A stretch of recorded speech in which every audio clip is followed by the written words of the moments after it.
perjalanan kita adalah dari awal kita dipanggil sampai bertemu dengan Bapa di surga.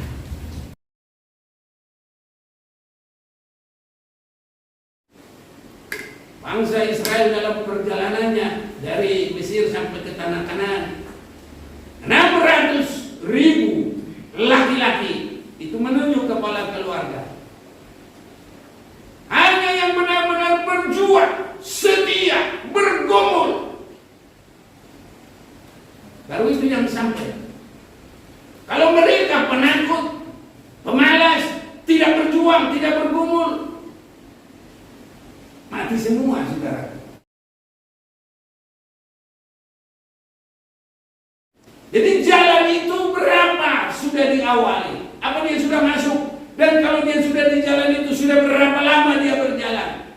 Sudah berapa kilometer yang dijalani? Sudah sejauh mana dia? Dan kira-kira berapa jauh lagi yang harus ditempuh? Itu sebabnya Yesus berkata, "Akulah jalan." Jalan itu bukan jalan di tempat dan di situ-situ saja. Saudaraku, kalau kita jalan di tempat, ya nggak bisa maju.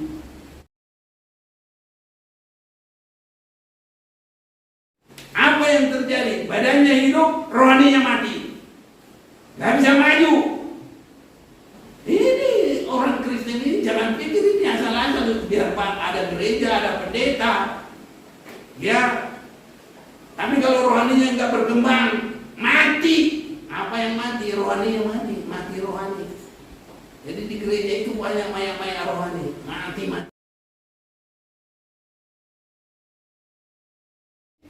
Darah dan air sesudah kematiannya. Jadi hidupnya Yesus hanya bagi Israel, tapi sesudah kematiannya, ya boleh semua. Jadi air dan darah itu menunjuk tanda kelahiran. Dan inilah permulaan di luar orang Israel. Keselamatan di luar orang Israel.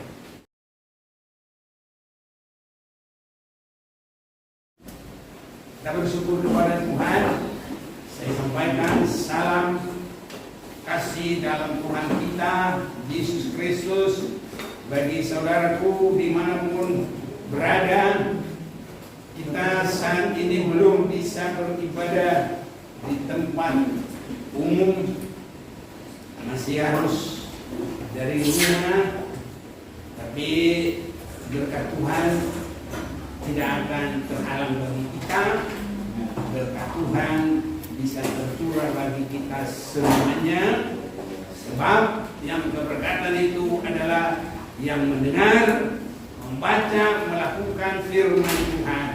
Untuk itu saya mau mengajak kita membaca firman Tuhan Yohanes pasal yang ke-14 ayat yang ke-6. Bersama kita akan baca Yohanes 14 ayat 6, 1, 2, 3. Kata Yesus kepadanya, "Akulah jalan dan kebenaran dan hidup. Tidak ada seorang pun yang datang kepada Bapa kalau tidak melalui Aku." Saudara-saudaraku, kalau kita jadi Kristen harus mengerti. Sering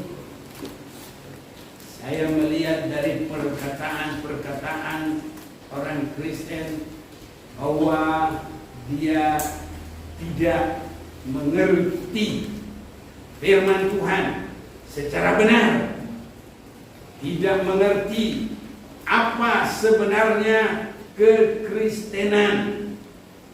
Tapi oleh kemurahan Tuhan kita berdoa biar Tuhan berikan pengertian itu bagi kita, sehingga kita menjadi Kristen yang sangat diberkati oleh Tuhan.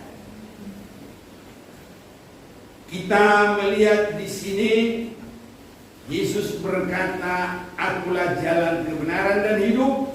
Tidak ada seorang pun yang datang kepada Bapa kalau tidak melalui Aku." Jadi dari firman ini kita harus mengerti apa Apa itu kekristenan? Kekristenan itu juga bagaikan kita mendapat rahmat, kemurahan seperti bangsa Israel. Di dalam Ulangan pasal yang ke-32, saya akan bacakan bagi kita firman Tuhan ini dalam Ulangan pasal yang ke-32 ayat yang ke-11. Laksana Raja Wali menggoyang bangkitkan isi sarangnya, melayang-layang di atas anak-anaknya, mengembangkan sayapnya menampung seekor dan mendukungnya di atas kepaknya.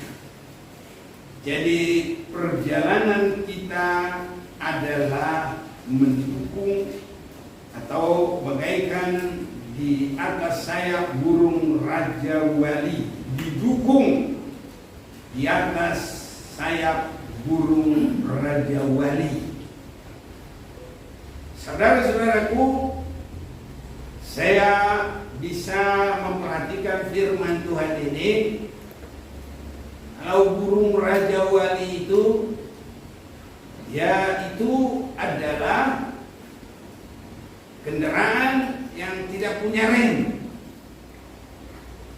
Nah, lain kalau sepeda motor, ada apa di depan bisa ngerem, ada suara dari belakang tunggu bisa ngerem, atau di stop polisi bisa ngerem.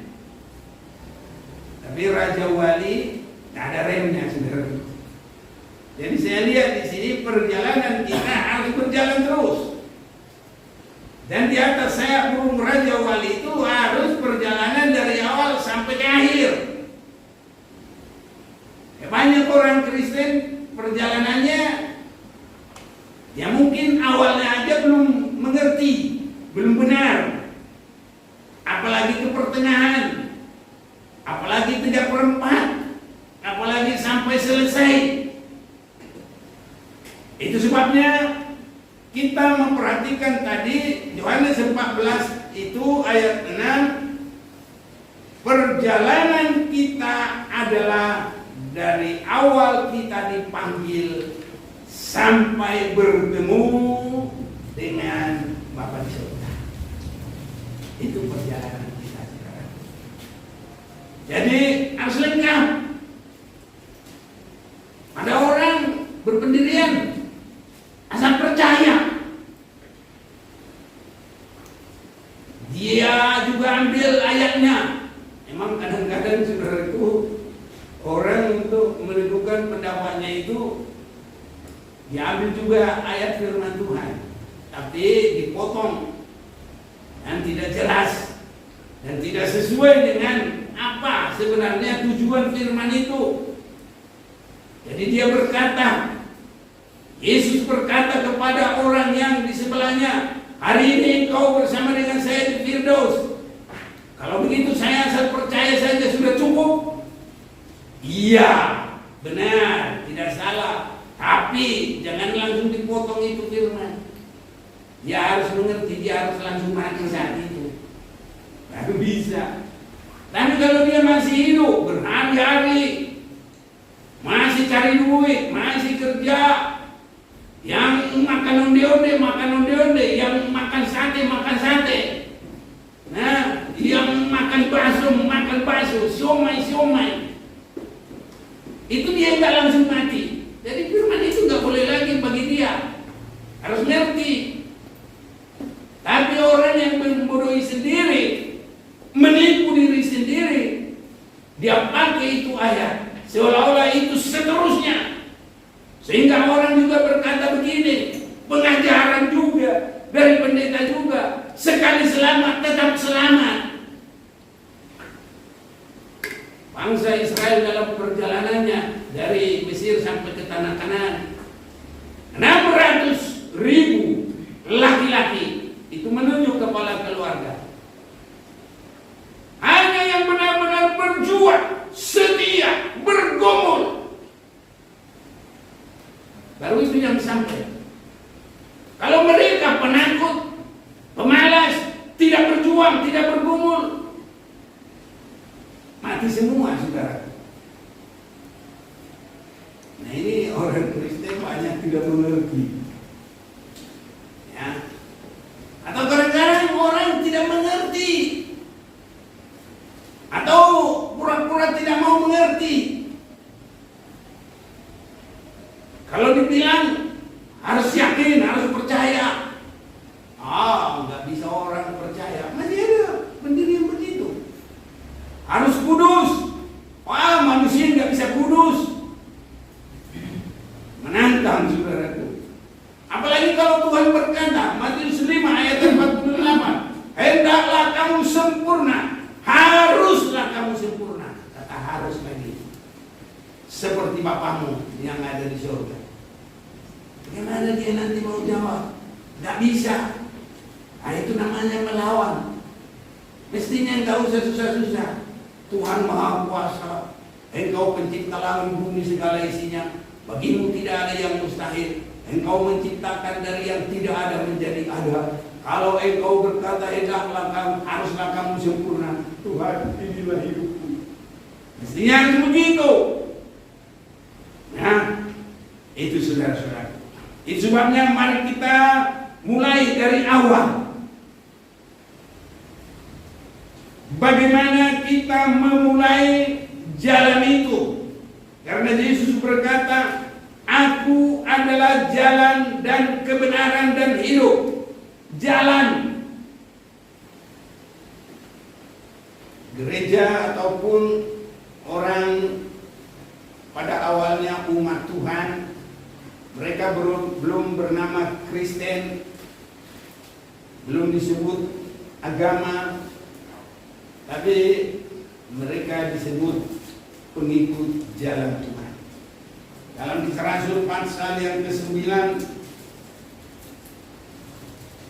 ayat 1 dengan 2, sementara itu berkobar-kobar hati Saulus untuk mengancam dan membunuh murid-murid Tuhan.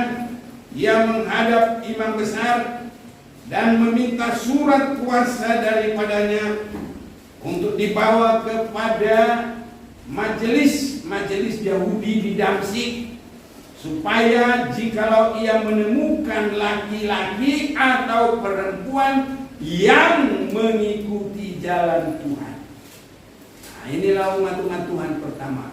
Belum disebut Kristen, belum disebut yang beragama, tapi yang mengikuti jalan Tuhan, yang menangkap mereka dan membawa mereka ke Yerusalem.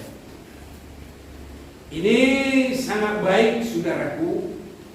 Walaupun sekarang sebutan yang sudah boleh bakulah di dalam pengertian orang Kristen, ada agama Kristen, nah, ada lagi agama-agama lain.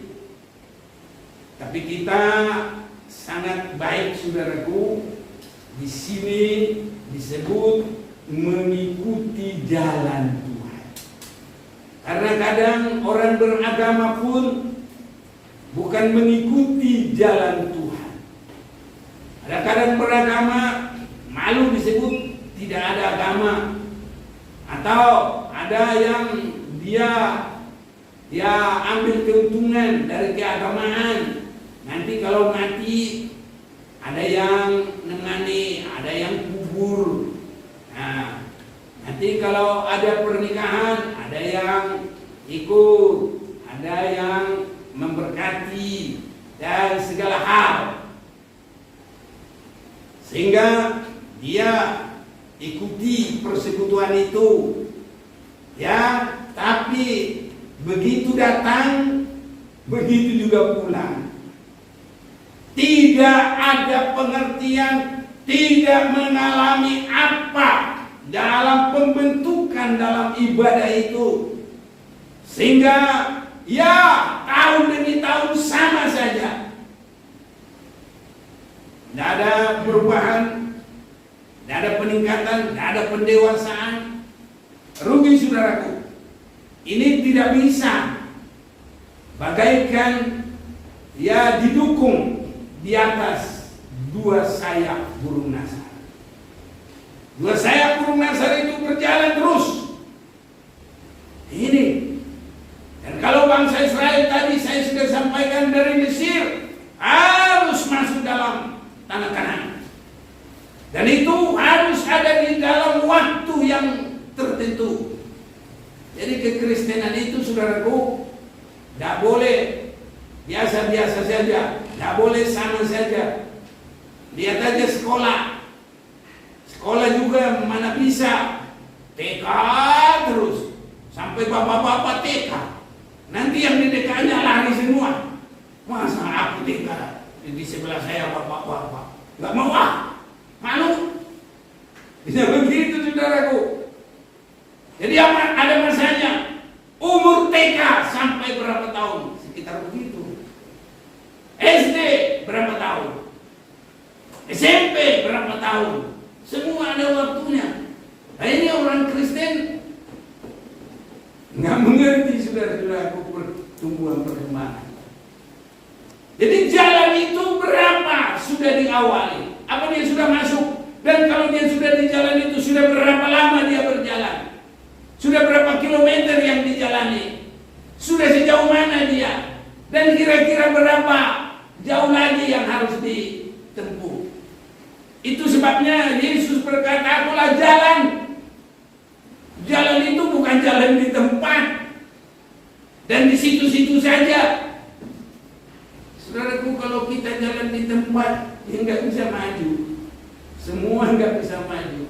Kerohaniannya nggak maju, ekonominya nggak maju, fisiknya nggak maju, kepintarannya nggak maju. Nah, ini sama saja ini dengan mati, nggak bisa gerak, nggak bisa maju. Sebabnya banyak juga rohani begitu. Apa yang terjadi? Badannya hidup, rohaninya mati, nggak bisa maju. Ini orang Kristen ini jangan pikir ini asal-asal biar ada gereja, ada pendeta, ya. Tapi kalau rohaninya nggak berkembang, mati. Apa yang mati? Rohaninya mati rohani. Jadi di gereja itu banyak maya-maya rohani, mati rohani semua. Jadi harus seperti sekolah, ada peningkatan. Harus seperti bangsa Israel, harus dari Mesir sampai ke tanah Kanaan. Tidak boleh di satu tempat. Nanti kalau mereka lama satu tempat ditegur sama Tuhan. Saya mau ajak kita baca dulu dalam kitab Bilangan itu. Teguran kalau terus di satu tempat. Ulangan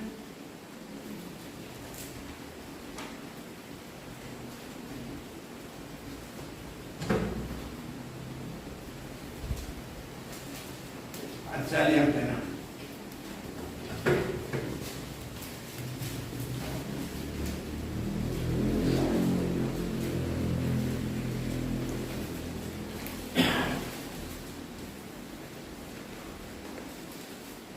Ulangan 1 ayat yang ke-6.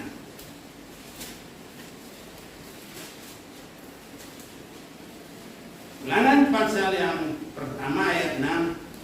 Tuhan Allah kita telah berfirman kepada kita di Horeb, demikian, telah cukup lama kamu tinggal di gunung ini. Majulah, berangkatlah, pergilah ke pegunungan orang Amori dan kepada semua tetangga mereka di Araba Jordan, di pegunungan, di daerah Bukit Jordan, di Araba Jordan, di pegunungan, di daerah bukit, di tanah Negev, dan di tepi pantai laut, yakni negeri orang Kanaan, dan ke gunung Libanon sampai Efrat, sungai besar itu. Jadi nggak boleh sama dalam satu posisi. Karena perjalanan kita mulai daripada terpanggil, percaya. Nah, itu kita baca dalam 1 Petrus pasal yang kedua. Itu awalnya 1 1 Petrus pasal yang kedua.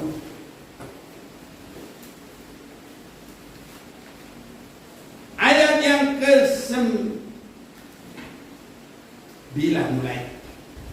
Tapi kamulah bangsa yang terpilih, imamat yang rajani, bangsa yang kudus, umat kepunyaan Allah sendiri, supaya kamu memberitakan perbuatan-perbuatan yang besar dari Dia yang telah memanggil kamu. Ini memanggil untuk masuk di jalan itu. Dan disebut di sini umat kepunyaan Allah sendiri, supaya kamu memberitakan perbuatan-perbuatan yang benar dari Dia yang telah memanggil kamu keluar dari kegelapan kepada terangnya yang ajaib. Ini pertama sekali. Saudara-saudaraku, banyak lagi persoalan yang dipersoalkan orang. Apa mereka bilang? Yesus itu hanya kepada orang Israel. Itu benar. Tapi kita harus mengerti perkembangannya. Dan saudara-saudaraku, kalau kita juga baca dalam Matius pasal yang ke-15, itu bukan hanya kata orang, itu kata Yesus. Matius 15 ayat 24, jawab Yesus, aku diutus hanya kepada domba-domba yang hilang dari umat Israel. Ini saudara-saudaraku. Jadi Yesus sendiri yang berkata dia hanya diutus kepada domba-domba yang hilang dari Israel. Di sini sering sekali orang-orang di luar Kristen mengambil kata-kata ini, kamu itu orang Indonesia, goblok kamu jadi Kristen. Yesus itu bukan orang Indonesia, hanya bagi orang Israel. Itu benar. Tetapi dalam perkembangannya tidak begitu. Sama dengan kita. Ya, mulai dari umur 1 nanti disebut ada sampai umur berapa, remaja. Dari umur remaja ada muda-mudi. Masa begitu terus? Ya enggak dong, berkembang. Nanti sudah muda-mudi, ada waktu mungkin menikah, selanjutnya punya menantu, punya cucu. Itu ada perkembangannya. Bukan karena dulu dia anak-anak terus. Jadi Yesus itu masa hidupnya memang hanya bagi orang Israel. Tapi waktu dia mati di kayu salib, laskar-laskar itu periksa, karena tidak boleh ada orang yang tergantung di kayu salib pada hari Sabat. Jadi menjelang hari Sabat diperiksa. Oh, Yesus ini sudah mati. Oh, yang dua ini belum mati, patahin kakinya, dipatahin. Yesus sudah mati, tapi ditombaklah. Nah, itu dalam Yohanes 19. Ya, supaya semua kita lihat dengan jelas, boleh ya kita baca.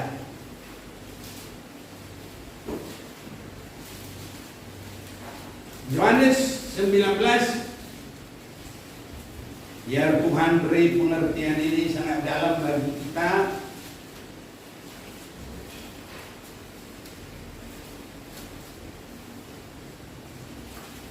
Saya bacakan ayat yang ke-33. Tetapi ketika mereka sampai kepada Yesus dan melihat bahwa ia telah mati, mereka tidak mematahkan kakinya.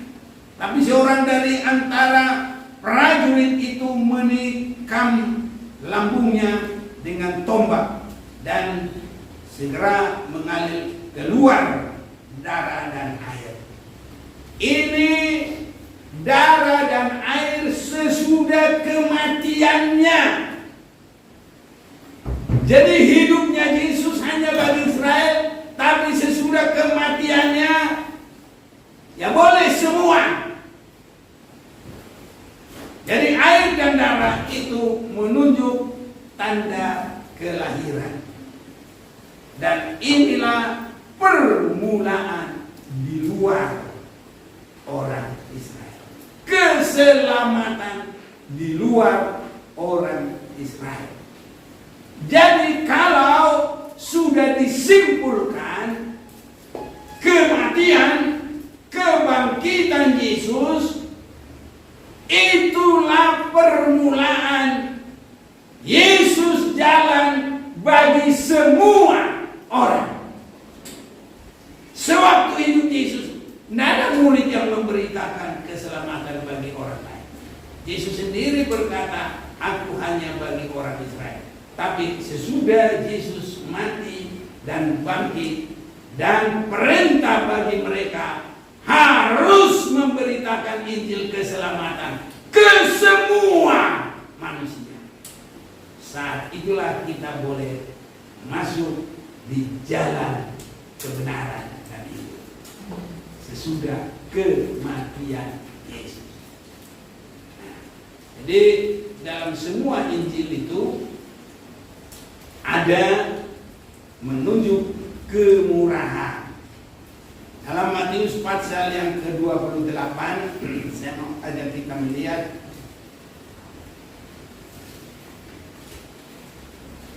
Matius pasal yang ke-28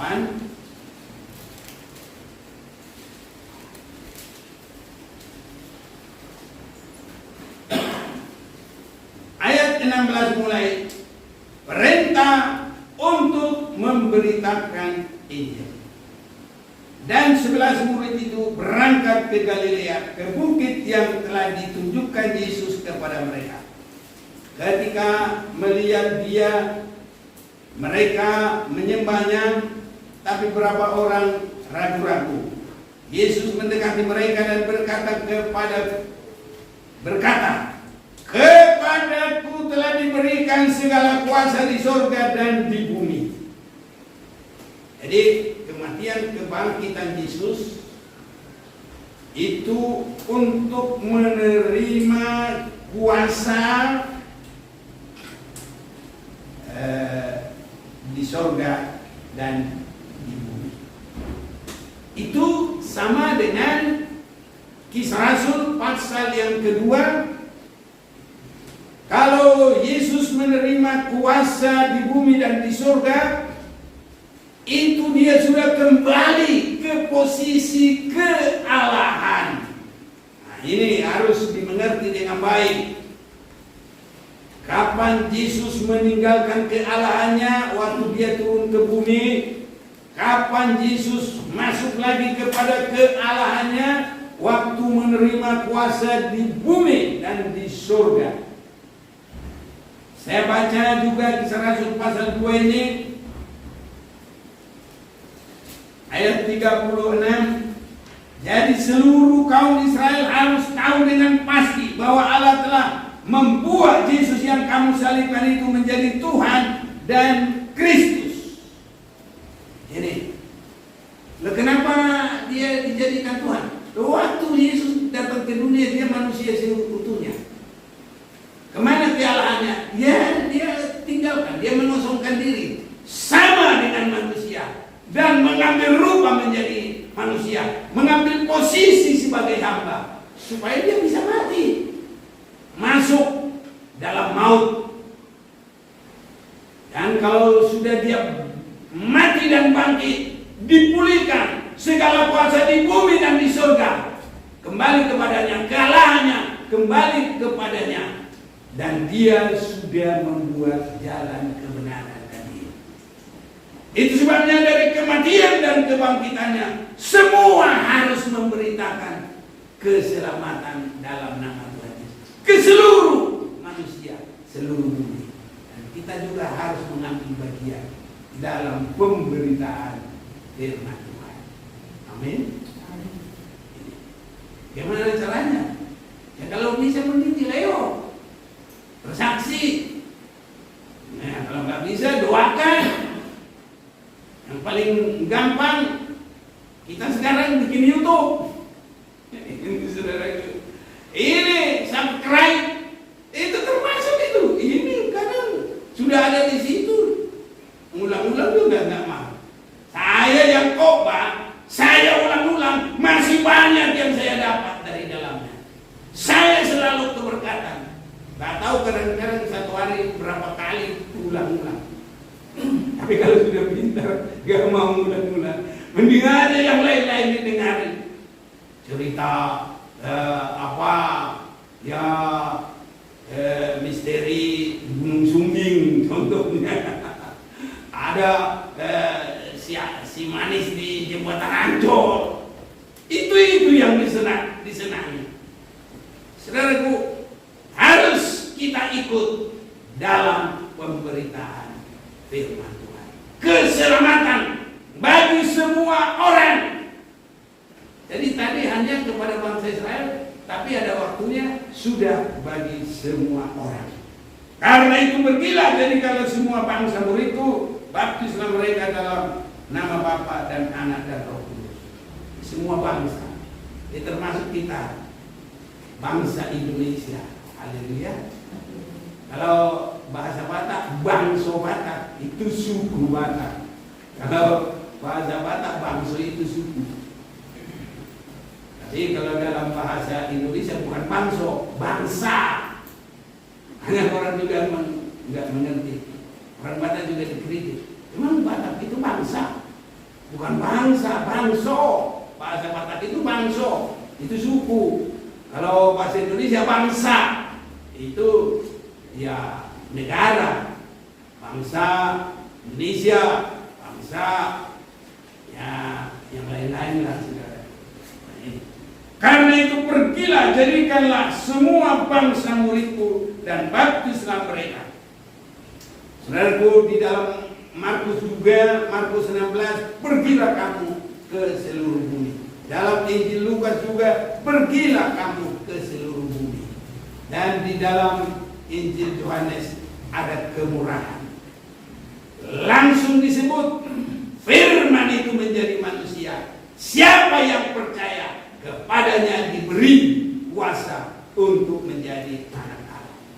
Karena dalam Injil Yohanes itu memberitakan kasih Allah yang sangat besar. Jadi tidak disebut harus dengan kematiannya dulu, disebut kedatangannya, firman menjadi manusia. Dan Yohanes 1 ayat 12, barang siapa yang percaya diberi kuasa untuk menjadi anak-anak Allah. Haleluya. Jadi di dalam Kisah Rasul juga itu langsung diberitakan kepada semua. Ini walaupun murid-murid itu masih takut-takut karena mereka kebawa dari cara Taurat. Orang Yahudi nggak boleh bergaul dengan di luar Yahudi, dan itu kental sampai sekarang, sehingga jarang sekali orang Yahudi yang menikah dengan bangsa lain. Itu permulaannya begitu. Tapi kalau kita lihat dalam firman ini, tidak ada lagi Yahudi, tidak ada lagi mana-mana. Asal lahir baru di dalam Tuhan. Yang penting adalah kejadian baru. Itu sebabnya awal kita berjalan di jalan itu, kehidupan yang sudah dibaharui. Harus berumur. Yang lama sudah berlalu, yang baru sudah datang. Baru ini di jalan Tuhan. Kalau di luar itu masuk ke gereja, itu anggota gereja, bukan berjalan di jalan Tuhan. Kalau berjalan di jalan Tuhan, yang lama sudah berlalu, yang baru sudah datang. Harus begitu. Dan itu harus terjadi perkembangan. berkembangan mengalami penyucian oleh darah, terpanggil. Dan di dalam untuk meningkatan adalah penyucian oleh firman Tuhan dan pimpinan Roh Kudus. Ini perjalanannya begitu, saudaraku. Jadi harus ada pengalaman meninggalkan hidup lama, terpanggil. Nah, baru sudah di dalam, kita dibawa semakin untuk didewasakan. Ini harus ini. Banyak ya biasa monoton saja. Yang penting ada mujizat, ada pertolongan, ada makanan, ada minuman. Enak saja, saudaraku. Amanlah kekristenan itu. Kalau hanya begini ini, saudaraku, ini Kristen yang akan binasa itu semua. Ya, apalagi nanti kalau sudah meningkat, karena perjalanan ini harus sampai di masa antikris. Nah, pada saat itu kalau kerohanian hanya untuk makan minum, udah langsung dapat chip tanda 66. Ini, jadi masuk ke sana harus sudah meninggalkan semua sampai keinginan daging. Karena antikristus mengikat manusia dengan keinginan daging. Itu sebabnya saya pelajari dari Alkitab ini. Adam dan Hawa digoda keinginan dagingnya. Kain itu digoda keinginannya itu. Wah, masa kamu kalah sama dia? Persembahanmu ditolak, persembahannya diterima. Akunya muncul. Iri dia dengki, mukanya jadi muram. Ya, pukul itu adanya mati, saudaraku. Ya, di dalam terjadinya air bah, orang juga makan, minum, kawin, mawin, dan itu juga terjadi pada hari kedatangan Tuhan. Keinginan daging. Saudara-saudaraku, kalau itu sudah merasuk manusia, tidak usah antikristus lagi yang kasih chip apa semua. Tuhan sendiri akan membinasakan. Ini saudara-saudaraku, sebabnya dalam Kejadian pasal yang ke-6 itu, ialah aku membinasakan semua yang bernapas sampai binatang-binatang.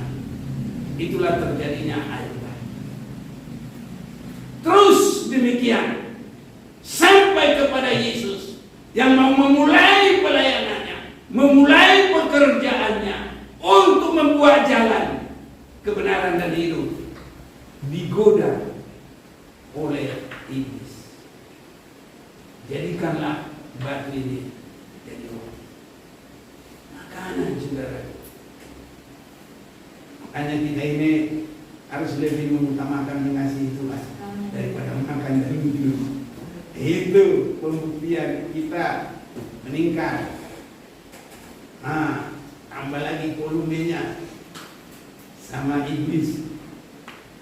Ya, nanti mulai keberadaan hidup, gangguan hidup, ya, termasuk kesombongan. Jatuhkan dirimu. Nanti kan ada malaikat-malaikat yang menatang engkau. Kalau orang keakuannya tinggi, mau aja dia langsung. Ini orang Batak bilang SPGR. Apa itu? Mandaron. Bahasa-bahasa gitu, kita tahu bahasa Indonesia apa itu. Ya udah itu aja lah. Jadi pokoknya guru akunya itu. Makanya ada orang gini, dibikin pujian apa semua, kamu hebat, baru keluar lagunya. Ada juga yang begitu, saudara. Ya kan, manusia. Kalau akunya itu ingin dipuji-puji, waduh, yang lain dia pelitnya bukan main. Tapi kalau akunya diangkat-angkat, tuh keluar duitnya. Bukan yang hijau-hijau. Hijau-hijau berapa? 20. Yang biru-biru berapa? 50. Ini yang merah-merah semua, saudara. Kalau kebanggaannya diangkat-angkat, kamu hebat, inilah itulah. menggunakan. Jadi kalau aku dia itu tinggi, itu saudara-saudara. Dan nanti yang terakhir, kalau engkau mau menyembah saya, semua ini keindahan dunia saya beri. Ini saudara. Dan nanti antikris juga sama begitu. Orang yang tidak mau menyembah antikris tidak boleh membeli, tidak boleh menjual. Ya.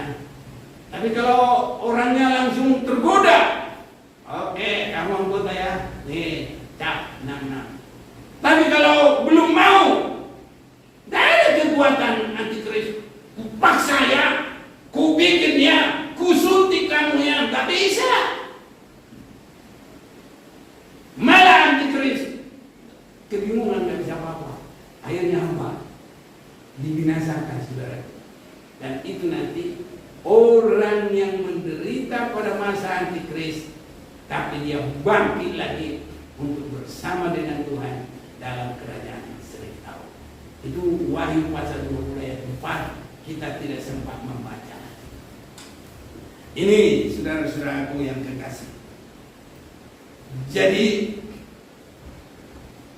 kita sudah memperhatikan saudara-saudaraku dalam perjalanan rohani kita ini, sesudah antikris nanti masuk lagi dalam puncaknya godaan iblis. Itulah puncak segala dosa, badil besar. Wahyu pasal 18. Semua macam kekayaan semua apa di situ. Dan cara menggodanya, babil besar itu disebut bagaikan pelacur besar. Jadi di situ semua cara bicaranya menggoda, cara prakteknya menggoda, semualah. Dan nanti akan mengalami banyak tertarik di situ. Mulai dari manusia yang paling kecil sampai yang tertinggi, raja-raja. Itu. Tapi kalau kita sekarang sudah mulai belajar terus, masuk di jalan Tuhan, mulai meninggalkan kehidupan lama, mulai memerangi terus keinginan daging, sampai tidak bercacat celah, sampai bersifat seperti Yesus. Tidak ada kuasa antikris berkuasa atas kita. Ini saudara-saudara itu. Jadi antikris berkuasa bagi mereka yang sudah tergoda terlebih dahulu. Baru dicatatlah itu sebagai anggota yang tergoda itu. Itu dicatat. Jadi kalau belum mau tergoda, nggak boleh dicatat. Karena kalau kita tidak mau tergoda kepada dosa dan ke antikris, nama kita bukan dicatat antikris, tapi nama kita dicatat di buku kehidupan. Ini saudara-saudara itu. Jadi banyak orang bingung, antikris, vaksin lah, apalah. Nah, kalau kita di jalannya Tuhan, iblis nggak bisa berbuat apa-apa. Itu sebabnya Yesus berkata, akulah jalan, kebenaran, dan hidup. Ini saudara-saudaraku. Dan perjalanan kita diawali dengan korban Yesus. Ini permulaannya, startnya itu. Dan sesudah mulai, terus berjalan. Sampai kita segambar dengan Allah. Itu namanya sampai kepada Allah. Berubah. Orang yang tidak segambar dengan Allah tidak boleh sampai kepada Allah. Itu sebabnya saudaraku, perjalanan kita adalah juga termasuk penciptaan. Mulai dari lahir baru, hari-hari dibaharui, dan sampai kita segambar dengan Yesus. Dan Yesus adalah gambar dari Allah. Ini kita sudah sering baca itu di dalam Kolose 1. Yesus adalah gambar Allah yang tidak kelihatan. Ini saudara-saudara. Kalau kita mau baca dulu.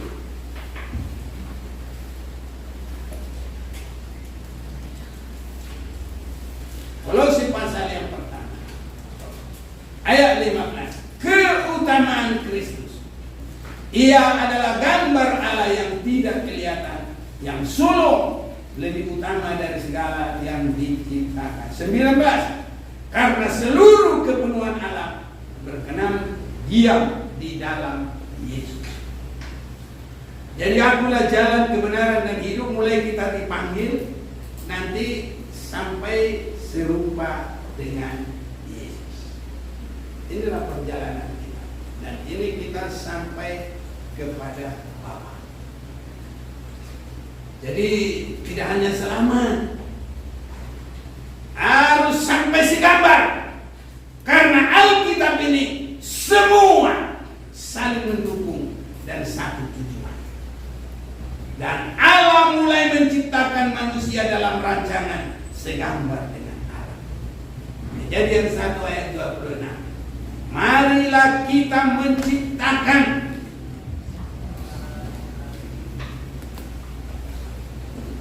Ya, baca saja ini ayat 1, pasal 1 ayat 26. Berfirman Allah, baiklah kita menjadikan manusia menurut gambar dan rupa kita, supaya mereka berkuasa atas ikan di laut dan burung-burung di udara, atas ternak dan atas seluruh bumi, dan atas segala binatang melata yang berayap ini. Maka Allah menciptakan manusia itu menurut gambarnya. Menurut gambar Allah diciptakannya dia laki-laki, dan perempuan diciptakannya mereka.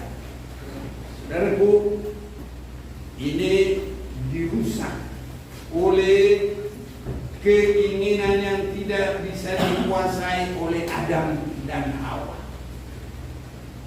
Tetapi syukur, di dalam Yesus, sesudah kematian dan kebangkitannya, pintu terbuka bagi kita. Jadi saudara-saudaraku, sewaktu hidupnya Yesus itu hanya untuk bagi orang Israel. Tapi sesudah dia mati dan bangkit, semua kita boleh masuk. Sebabnya saudara-saudaraku, awal dari kita boleh masuk dalam jalan itu adalah penolakan bangsa Israel dengan membunuh Yesus sampai mati disalib, dijul. Sebabnya kalau kita membaca firman Tuhan ini, saudara-saudara yang kekasih, kita akan memperhatikan lagi dalam Roma pasal yang ke-11. Roma pasal 11. Ayat yang ke-11. Israel tersandung, bangsa-bangsa lain selamat. Maka aku bertanya, adakah mereka tersandung dan harus jatuh? Sekali-kali tidak, tapi oleh pelanggaran mereka keselamatan telah sampai kepada bangsa-bangsa lain, supaya membuat mereka cemburu. Apakah pelanggaran mereka adalah untuk melepaskan Barabas dan mensalibkan Yesus Kristus? Mati dan bangkit. Dan sesudah mati dan bangkit, itulah keselamatan boleh kepada semua. Dan kita semua, kalau mau dipanggil dari gelap kepada terang, kita mulai start berjalan di jalan Tuhan. Ini saudara-saudara. Ayat 25. Sebab saudara-saudara, supaya kamu jangan menganggap dirimu pandai, aku mau agar kamu mengetahui rahasia ini. Sebagian dari Israel telah menjadi tegar sampai jumlah yang penuh dari bangsa-bangsa lain telah masuk. Sebagian, secara umum Israel sekarang belum menerima Yesus Kristus. Jadi kalau ada yang punya duit, tahu nanti, mana tahu kita satu rombongan mau ke Israel ini semua. Ya kalau Tuhan tolong, ada yang mustahil. Kalau ekonominya sudah baik, ayo kenapa tidak? Mohon kemana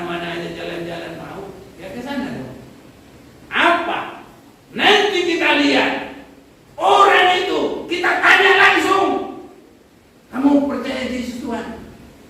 Dia bilang, kami lebih percaya Yesaya, Nabi Tuhan, daripada itu. Karena mereka menyalibkan. Tapi justru pelanggaran itu menjadi jalan di luar orang Israel. Kita boleh memulai jalan dengan percaya dan keluar dari kegelapan. Harus begitu, saudaraku. Percaya dan mau keluar dari kegelapan. Itu sebabnya semua kita, semua, kalau mau dalam kekristenan, bukan hanya karena ke gereja, bukan hanya mau melayani. Tidak, itu semua baik. Tapi harus keluar daripada kegelapan, dari kegelapan kepada terangnya yang ada.